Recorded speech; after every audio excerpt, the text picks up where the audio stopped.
Assalamualaikum warahmatullahi wabarakatuh. Bagaimana kabarnya anak-anak? Nah, hari ini kita akan melanjutkan materi pembelajaran sejarah Indonesia kelas 11 mengenai materi perjuangan mempertahankan kemerdekaan. Nah, setelah kita tahu minggu kemarin kita membahas mengenai awal kedatangan sekutu ke Indonesia.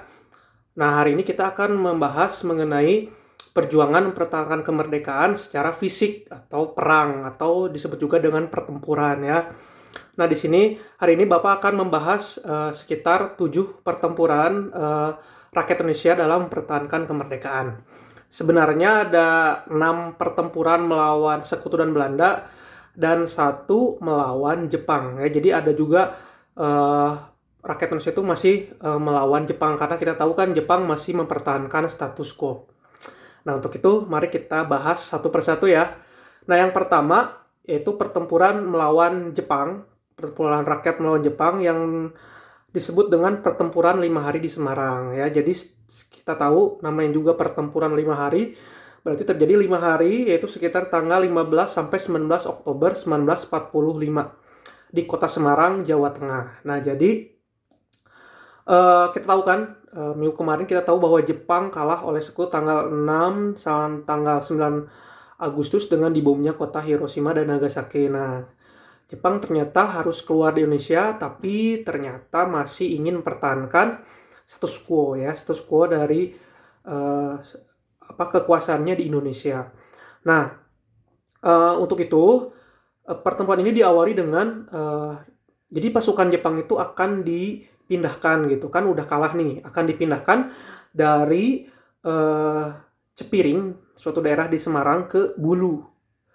Nah, jadi di Semarang itu ada 2 daerah namanya dari Cepiring ke Bulu. Nah, si tawanan Jepang, tawanan pasukan Jepang ya disebutnya. Jadi dia kan bisa dikatakan mereka itu sudah kalah, jadi disebutnya tawanan. Nah, mereka itu tawanan-tawanan itu akan dipindahkan gitu. Nah, ketika akan dipindahkan tersebut di tengah perjalanan pasukan Jepang ini melarikan diri gitu. Nah, dan mereka tuh ternyata kabur melarikan diri dan bergabung dengan sebuah pasukan namanya Kidobutai. Nah, pasukan Kidobutai itu pasukan yang dibuat oleh Jepang yang dipimpin oleh Jenderal Nakamura. Jadi si pasukan ini tuh pasukan Kidobutai itu masih ingin menjajah Indonesia. Nah, jadi si tentara Jepang itu hanya bergabung dengan pasukan Kidobutai tersebut. Nah, untuk itulah disinilah mulai terjadi perselisihan antara pasukan Indonesia, pasukan Semarang dengan pasukan Jepang. Nah, dikabarkan pasukan Jepang ini meracuni mata air gitu, mata air di Desa Candi. Nah, mata air Desa Candi ini adalah salah satu mata air yang akan menjadi pemasok air minum di Kota Semarang. Nah, jadi untuk itu pasukan Semarang waktu diwakili oleh Dokter Karyadi namanya ya. Dokter Karyadi ini namanya juga dokter ya, jadi ingin meneliti gitu, bener nggak pasukan Jepang ini meracuni mata air tersebut. Nah, di tengah perjalanan itu Dokter Karyadi ini tiba-tiba dengan beberapa temannya, pasukannya itu ditembak oleh pasukan Jepang. Nah, oleh karena itu pastinya membuat perselisihan atau memicu perlawanan antara rakyat Semarang dengan pasukan Jepang. Nah, akhirnya jadilah pertempuran yang sangat hebat secara 5 hari 5 malam di Kota Semarang, yang berpusat di alun-alun Kota Semarang sekarang, tepatnya kalau nggak salah di daerah Lawang Sewu. Nah, jadi Lawang Sewu itu dulu waktu zaman Jepang itu dijadikan sebagai tempat eh, tempat untuk menahan, jadi penjara gitu. Bayangkan ya, waktu zaman Belanda si Lawang Sewu itu dijadikan sebagai kantor kereta api. Nah, di bawahnya itu jadi Lawang Sewu itu ada tiga lantai, maaf, ada 2 lantai, tapi satu lantai lagi yang di bawah di basement itu dulu waktu zaman Belanda itu dijadikan sebagai AC, ini AC alami karena kan di Semarang tuh panas. Jadi di bawahnya itu ada di bawahnya itu ada aliran air gitu.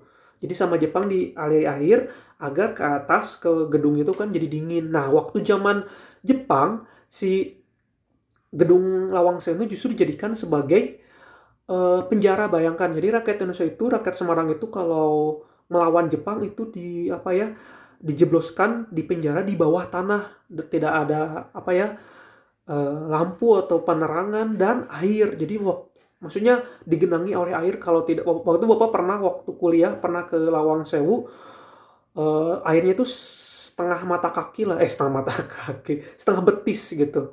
Setengah mata kaki, setengah betis ya. Jadi setengah betis, mungkin waktu zaman Jepang lebih tinggi lagi gitu si airnya. Jadi rakyat Indonesia di penjara di bawah tanah, lalu ada air di situ. Jadi sangat Jepang itu sangat menyiksa rakyat Indonesia gitu. Banyak sekali tempat-tempat. Pokoknya makanya rada-rada serem ya, rada-rada creepy gitu ya di daerah Lawang Sewu tersebut ya, karena memang sering terjadi kekerasan oleh rakyat kekerasan oleh Jepang kepada rakyat Semarang, rakyat Indonesia waktu itu. Nah, jadilah pertempuran salah satunya di situ ya, di Lawang Sewu, juga di pusat kota Semarang, di alun-alun Semarang. Nah, akhirnya lah terjadilah pertempuran tersebut. Tapi pertempuran ini kalau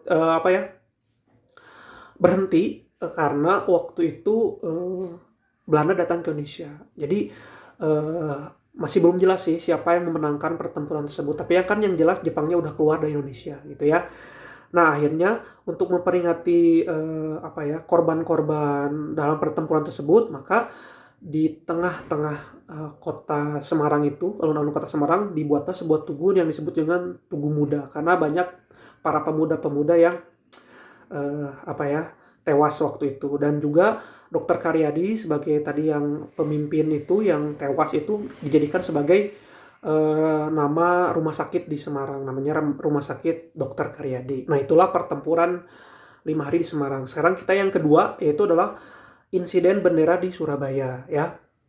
Itu tanggal 19 September 1945. Jadi pasukan sekutu itu datang kan ke kota Surabaya. Kita tahu bahwa kota Surabaya kota pertama mungkin ya yang didatangi oleh pasukan sekutu. Waktu itu pasukan sekutu datang di Tanjung Perak, Surabaya, dan akhirnya pasukan sekutu juga ditempatkan di Hotel Yamato ya. Hotel Yamato kalau sekarang itu namanya Hotel Majapahit di mana? Di Surabaya.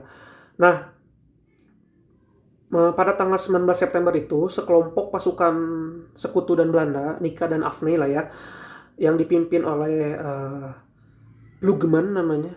Nah, si Plugman ini tiba-tiba mengibarkan bendera Belanda. Warnanya kan bendera Belanda itu merah, putih, biru.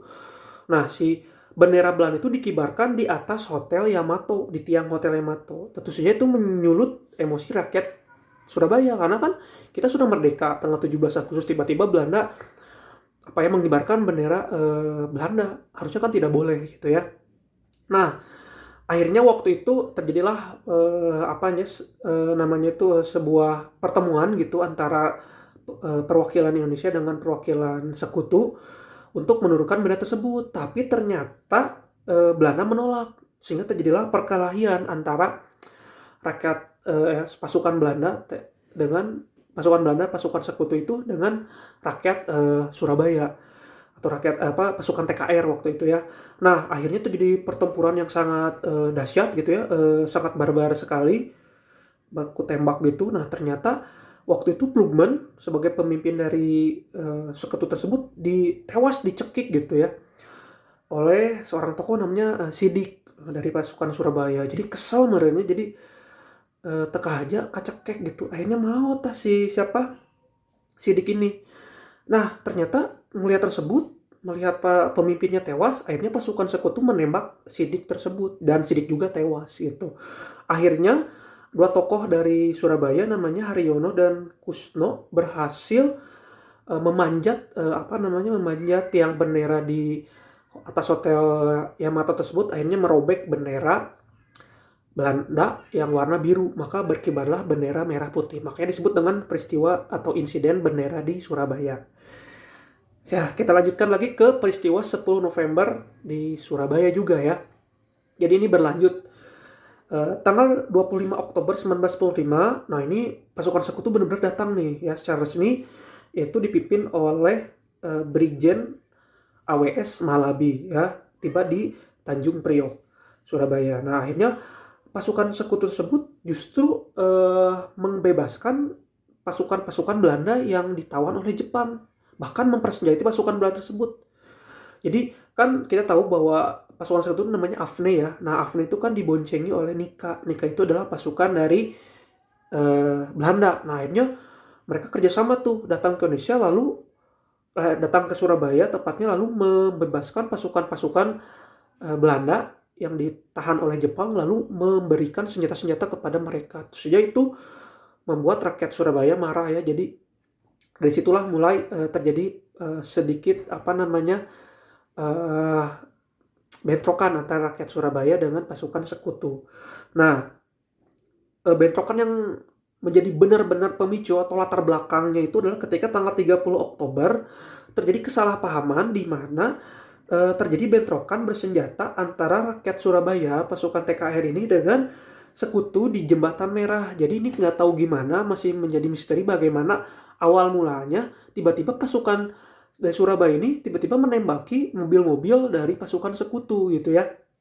Nah, akhirnya di situ ada pemimpin tadi kan dari sekutu namanya Brigjen Malabi. Nah, akhirnya Brigjen Malabi tewas tertembak, lalu dilempari granat sehingga mobilnya hancur, dan kita tidak tahu maksudnya si jasad dari Brigjen Malabi juga udah hancur gitu ya, akibat dibom terkena ledakan granat tersebut dari pasukan Surabaya. Jadi itulah awal mula dari peristiwa insiden 10 November tersebut. Jadi latar belakangnya adalah terbunuhnya AWS Malabi di Jembatan Merah gitu, di Surabaya di daerah Tunjungan.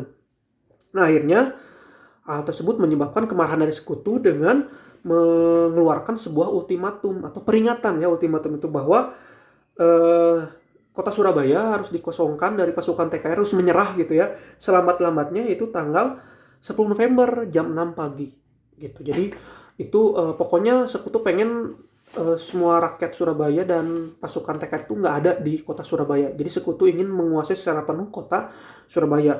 Tentu saja itu tidak dihiraukan ya oleh pasukan dari Surabaya, dari TKR. Justru memicu kayak rakyat Surabaya itu justru terpacu untuk bisa tambah menyerang pasukan sekutu tersebut. Nah, salah satu tokohnya adalah Bung Tomo. Jadi Bung Tomo inilah yang memimpin pasukan TKR Surabaya untuk menyerang sekutu tersebut gitu. Jadi bahkan ada sebuah pidato yang sangat hebat gitu ya, sangat heroik dari Bung Tomo tersebut ya. Kalian bisa cek nanti di YouTube video rekaman dari pidato Bung Tomo tersebut. Disitulah Bung Tomo berapi-api sekali dalam menyampaikan pidatonya sehingga menggerakkan seluruh rakyat Surabaya untuk bersemangat melawan sekutu agar bisa mengusir sekutu dari wilayah Surabaya tersebut. Nah, akhirnya tapi sayangnya Bung Tomo tewas bersama sekitar 6 sampai 16.000 pasukan dari Surabaya. Sehingga untuk memperingati memperingati rakyat yang telah tewas tersebut, maka diperingatilah 10 November sebagai Hari Pahlawan dan dibuatlah sebuah tugu namanya Tugu Pahlawan. Itulah peristiwa 10 November di Surabaya. Selanjutnya kita ke peristiwa yang ketiga, yaitu adalah Palagan Ambarawa di Jawa Tengah ya. Jadi ini terjadi tanggal 20 November sampai 15 Desember 1945. Ini di latar belakangnya hampir mirip sih. Itu sekutu diboncengi oleh Nika lalu membebaskan pasukan Belanda dan mempersenjatai pasukan Belanda tersebut. Jadi mirip-mirip ya. Nah, jadi tanggal 22 November 1945, Presiden Soekarno dan Brigjen Bethel dari pasukan sekutu akhirnya mengadakan perundingan untuk melakukan gencatan senjata. Jadi biar tidak terjadi lagi pertempuran antara pasukan Ambarawa dengan pasukan sekutu ya. Tapi ternyata tidak berhasil. Maka pecahlah tanggal 20 November, yaitu pertempuran antara sekutu melawan TKR yang dipimpin oleh Mayor Sumarto. Dan dilanjutkan tanggal 26 November 1945, waktu itu Kolonel Isdiman sebagai pemimpin TKR dari Ambarawa ternyata tewas atau gugur gitu ya. Maka Kolonel Istiman digantikan oleh Kolonel Sudirman. Dulu masih kolonel ya, kalau sekarang jadi sudah menjadi pahlawan nasional ya, menjadi Jenderal Besar Sudirman gitu ya. Nah, akhirnya kota Ambarawa berhasil dikepung oleh pasukan sekutu selama 4 hari 4 malam. Tapi dengan gigihnya pasukan dari TKR dipimpin oleh Kolonel Sudirman, dengan taktiknya itu taktik taktik gerilya. Jadi yang kayak seperti perang di Ponorogo gitu ya, taktik gerilya. Akhirnya sekutu kalah dan meninggalkan kota Ambarawa tanggal 15 Desember. Nah, ini menjadi salah satu peristiwa besar ya, bahwa pasukan Indonesia TKR itu bisa melawan sekutu dan bisa mengusir sekutu. Jadi ini menjadi sebuah peristiwa penting lah pelagaan Ambarawa ini, karena berhasil melawan sekutu gitu ya, dan mengusir sekutu. Sekarang kita lanjutkan ke peristiwa di Sumatera, yaitu adalah namanya peristiwa Medan Area, tepatnya di Sumatera Utara ya. Tanggal 9 Oktober 1945, pemimpin dari sekutu tiba di Sumatera Utara, dipimpin oleh Brigjen T.E.D. Kelly namanya ya. Nah, peristiwa ini terjadi diawali ketika terjadi insiden di sebuah hotel. Nah, hotelnya hotelnya pokoknya ada sebuah hotel yang terletak di Jalan Bali di Kota Medan. Jadi ada hotel, emang Bapak udah cari-cari tidak tahu itu namanya hotelnya apa, tapi disebutkan namanya adalah hotel di Jalan Bali di Kota Medan. Terjadi insiden tanggal 13 Oktober. Apa itu insidennya? Jadi insidennya itu adalah ada satu orang pasukan sekutu tiba-tiba terjadi bentrok dengan pasukan dari Medan itu, lalu memaksa merebut lencana merah putih gitu kan, suka ada lencana di sini ya. Nah, direbut lalu diinjak-injak oleh pasukan sekutu tersebut. Tentu saja itu menyebabkan kemarahan dari rakyat Medan ya, pasukan TKR waktu itu. Lalu akibat dari tersebut maka terjadilah pertempuran antara pasukan TKR di Medan dengan pasukan sekutu. Akhirnya sekutu mengeluarkan ultimatum kepada rakyat Medan agar menyerah kepada sekutu. Akhirnya tanggal 1 Desember 1945, sekutu ini memasang sebuah papan atau pamflet gitu ya di beberapa tempat di kota Medan. Papan itu bertuliskan Fixed Boundaries Medan Area, atau kalau di bahasa Indonesia kan itu Fixed Boundaries Medan Area, itu artinya batas resmi wilayah Medan. Artinya pasukan sekutu itu pasukan TKR itu tidak boleh memasuki kota Medan, padahal kan rakyat Medan sudah merdeka. Tentu saja itu menyebabkan kemarahan dari rakyat Medan tersebut. Nah, pada akhirnya tanggal 10 Desember sekutu akhirnya menyerang kota Medan setelah dituliskan papan tersebut, sehingga sekutu berhasil menguasai kota Medan dan pusat perjuangan rakyat Sumatera Utaranya dipindahkan ke wilayah Siantar namanya ya. Nah, akhirnya tanggal 19 Agustus 1946 dibentuklah BPI. BPI itu adalah Barisan Pemuda Indonesia. Nah, si BPI ini nanti akan berganti menjadi Komando Resimen Laskar Tanah Rakyat Cabang Tanah Karo. Pemimpinnya itu adalah Matang Sitepu. Nah, Laskar ini kemudian berubah menjadi BKR ya. Badan Keamanan Rakyat ini yang dipimpin oleh Jamin Ginting gitu. Nah, itu adalah sekilas mengenai pertempuran Medan Area. Nah, kenapa disebut Medan Area? Peristiwa Medan Area ya karena tadi Belanda dan sekutu memasang tulisan papan bertuliskan Fixed Boundaries Medan Area. Kita lanjutkan. Nah, ini peristiwa yang keenam ini mungkin sangat tidak asing ya di kalian, yaitu adalah peristiwa Bandung Lautan Api yang sangat dekat sekali peristiwanya, yaitu adalah di daerah Dayakolot kalau sekarang ya pusatnya, tapi secara keseluruhan di kota Bandung semuanya ya. Nah, jadi peristiwa Bandung Lautan Api ini diawali dengan para pemuda-pemuda di kota Bandung atau Priangan ini berhasil merebut beberapa tempat-tempat vital atau beberapa bangunan-bangunan penting di kota Bandung yang dulu dikuasai oleh Jepang ya. Salah satunya adalah Pangkalan Udara Andir. Andirnya tapi bukan Andir Baleendah ya. Kalau Andir Baleendah bukan pakan udara, itu pelabuhan mungkin ya. Jadi Pangkalan Udara Andir ini terletak di, kalau sekarang itu wilayahnya ada di eh, Lanut Hussein Sastra ya. Jadi itu dulu namanya Pangkalan Udara Andir ya. Nah, tanggal 21 November 45, Sekutu mengeluarkan sama ultimatum lagi atau peringatan bahwa pejuang Priangan atau rakyat Bandung harus menyerahkan senjata dan mengosongkan Bandung Utara. Jadi awalnya itu kota Bandung dibagi dua, Bandung Utara dengan Bandung Selatan. Nah, Bandung Utara dengan Bandung Selatan ini batasnya itu adalah rel kereta api ya. Tahu kan, kalau kalian pengen lihat secara detail secara gampang itu lihat di daerah Braga tuh, itu kan terlihat ya kalau Bandung Utaranya itu adalah berarti Bank Indonesia, terus Balai Kota. Nah, berarti kalau Bandung Selatannya itu adalah Braga ke selatan sampai ke ya Dayakolot, Baleendah, Cimindi, Cimahi dan sebagainya. Nah, itu batasnya ya. Eh Terjadi sebuah kayak banjir gitu ya tanggal 25 November 45, tapi banjirnya bukan di Baleendah tapi banjirnya di Cikapundung ya. Nah, justru ketika terjadi bencana tersebut, Sekutu justru membombardir rakyat Bandung ya. Akhirnya menyebabkan perlawanan semakin sengit dari rakyat Bandung. Tepat tanggal 23 Maret 46, Sekutu mengeluarkan ultimatum yang kedua bahwa ya sama, Bandung harus dikosongkan gitu.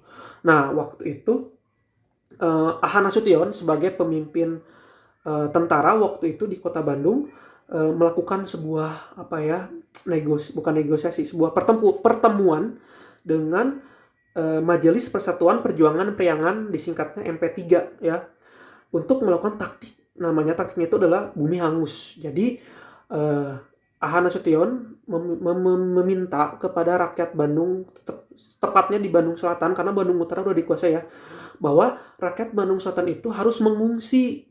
Nah, harus mengungsi. Sambil ngungsi itu mereka harus sambil bawa harta benda gitu, kayak harta bendanya ya dulu sih kayak hewan-hewan gitu ya, hewan-hewan gitu. Sambil mereka ngungsi, mereka itu harus membakar rumahnya sendiri gitu. Jadi ngebakar, bahkan ada beberapa rakyat Bandung misalkan punya ranjang gitu, nah ranjangnya dikubur kan biar nggak kebakar gitu. Ranjang dikubur, pokoknya benda-benda yang penting dikubur gitu. Terus rumahnya dibakar. Nah, mereka akhirnya melarikan diri, ngungsi gitu ya. Nah, beberapa ngungsi itu ke wilayah selatan, paling selatan, yaitu adalah kayak daerah Baleendah, terus kayak Cimindi ya, Cimahi, itu ke daerah-daerah daerah-daerah pegunungan gitu. Nah, akhirnya Bandung hanya di bumi hanguskan oleh rakyat Bandungnya sendiri. Makanya disebut peristiwa Bandung Lautan Api. Nah, jadi ketika si pasukan Sekutu akan menguasai Bandung Utara ya nggak bisa ya, karena Bandungnya sudah terbakar gitu. Itulah taktik dari Aha Nasution ya. Nah, ada salah satu peristiwa penting, yaitu adalah pemboman di gudang senjata di daerah Zipur ya, kalau sekarang di Dayakolot. Nah, jadi dulu tuh di Zipur, Dayakolot itu ada sebuah gudang senjata itu milik rakyat Indonesia. Nah, akhirnya di bumi hanguskan, dibom gitu ya. Dibom oleh dua tokoh, namanya adalah yang terkenal itu Muhammad Toha sama Muhammad Ramdan. Nah, jadi kenapa dibakar atau dihancurkan? Agar ketika Sekutu datang ke ke Dayakolot itu, mereka tidak bisa mengambil senjata tersebut gitu. Nah, bahkan Muhammad Toha dan Muhammad Ramdan akhirnya gugur ya di medan perang ketika membom tersebut gitu. Nah, maka diciptakan lagu yang kita kenal, itu lagu Halo Halo Bandung. Nah, ada sejarahnya kenapa disebut Bandung Lautan Api. Jadi ada seorang wartawan namanya itu Aceh Bastaman. Waktu itu dia ngelihat di Gunung Letik Pamempek Garut gitu ya, ketika dia lagi ngelihat gitu, sama dia lagi ngungsi, pas dia ngelihat Bandung sudah menjadi lautan api, maka dia buatlah sebuah kayak kayak tulisan gitu di koran, di surat kabar, namanya itu adalah Bandung sudah menjadi lautan api, hanya dipersempit menjadi Bandung Lautan Api ya. Nah itulah peristiwa Bandung Lautan Api. Dan terakhir adalah Puputan Margarana. Nah jadi Puputan Margarana ini terjadi di wilayah Bali ya. Kalau dulu waktu zaman penjajahan kolonialisme Barat itu ada namanya Puputan Jagaraga. Nah, kalau ini ada yang kedua namanya Puputan Margarana. Puputan kita tahu adalah perang sampai titik darah penghabisan. Mungkin kalau di budaya Muslim namanya jihad mungkin ya. Kalau di Bali namanya itu adalah Puputan. Nah, pemimpinnya adalah I Gusti Ngurah Rai ya. Jadi I Gusti Ngurah Rai ini dia membentuk sebuah Dewan Perjuangan Rakyat Indonesia Sunda Kecil. Jadi dulu Bali itu belum terbentuk, belum ada Bali itu. Dulu itu Bali, Nusa Tenggara dan Nusa Tenggara Barat dan Nusa Tenggara Timur tergabung dalam sebuah provinsi namanya Sunda Kecil namanya. Nah, akhirnya dibuatlah tadi ya, yaitu Dewan Perjuangan Rakyat Indonesia Sunda Kecil. Nah, kenapa sih terjadi Puputan Margarana ini? Jadi sesuai dengan perundingan Linggarjati bahwa Bali itu ternyata atau Sunda Kecil itu tidak termasuk dalam wilayah de facto milik Indonesia, karena menurut perundingan Linggarjati Belanda mengakui secara de facto wilayah Sumatera, Jawa, dan Madura. Jadi wilayah-wilayah lainnya itu berarti dikuasai oleh Belanda atau bukan wilayah dari Indonesia. Hal tersebutlah menyebabkan rakyat Bali melakukan perlawanan kepada pasukan Belanda dan sekutu ya. Nah, akhirnya tanggal 18 November 1946 pasukan Bali dipimpin oleh Gusti Ngurah Rai namanya pasukan Ciung Wanara ternyata berhasil menyerang Tabanan dan berhasil menguasai wilayah Tabanan. Tapi sayangnya karena pasukan sekutu dan Belanda itu sangat kuat, akhirnya terjadi Puputan Margarana ya. Puncak dari Puputan Margarana ini itu tanggal 25 November sampai tanggal 29 November di desa Margarana. Makanya disebut dengan Puputan Margarana. Dan menyebabkan I Gusti Ngurah Rai gugur ya, atau puput namanya. Nah, itulah peristiwa Puputan Margarana. Nah, jadi kita sudah membahas 7 perlawanan ya yang dilakukan oleh rakyat Indonesia terhadap pasukan sekutu, yaitu pasukan Afne sama pasukan Nika. Mungkin tadi ada satu pasukan Jepang ya, yaitu pertempuran 5 hari di Semarang. Nah, jadi pertempuran-pertempuran ini ternyata ada yang berhasil, ada yang gagal ya. Maksudnya ada pertempuran yang dimenangkan oleh rakyat Indonesia. Salah satunya adalah tadi Bandung Lautan Api atau peristiwa Palagan Ambarawa. Tapi ternyata ada juga kerugian itu ternyata bukan hanya dari pihak Indonesia saja, ternyata pihak Belanda juga mengalami kerugian biaya ya, senjata habis, lalu pastinya banyak yang tewas gitu. Nah, akhirnya Belanda dan Indonesia ini memutuskan untuk melakukan perundingan atau perjanjian gitu, karena kalau melalui fisik atau perang itu ternyata tidak menyelesaikan masalah gitu ya. Akhirnya kita mengalami lagi perjuangan selanjutnya, yaitu adalah perjuangan mempertahankan kemerdekaan tapi secara perundingan atau ya, bukan lagi secara fisik. Nah, itu akan kita bahas di pelajaran selanjutnya ya, yaitu adalah beberapa perundingan atau perjanjian-perjanjian yang pernah dilakukan oleh Indonesia untuk bisa mempertahankan kemerdekaan Indonesia. Nah, itu saja materi dari Bapak untuk minggu sekarang. Silakan nanti Bapak akan kasih tugas ya untuk materi ini. Terima kasih ya. Assalamualaikum warahmatullahi wabarakatuh.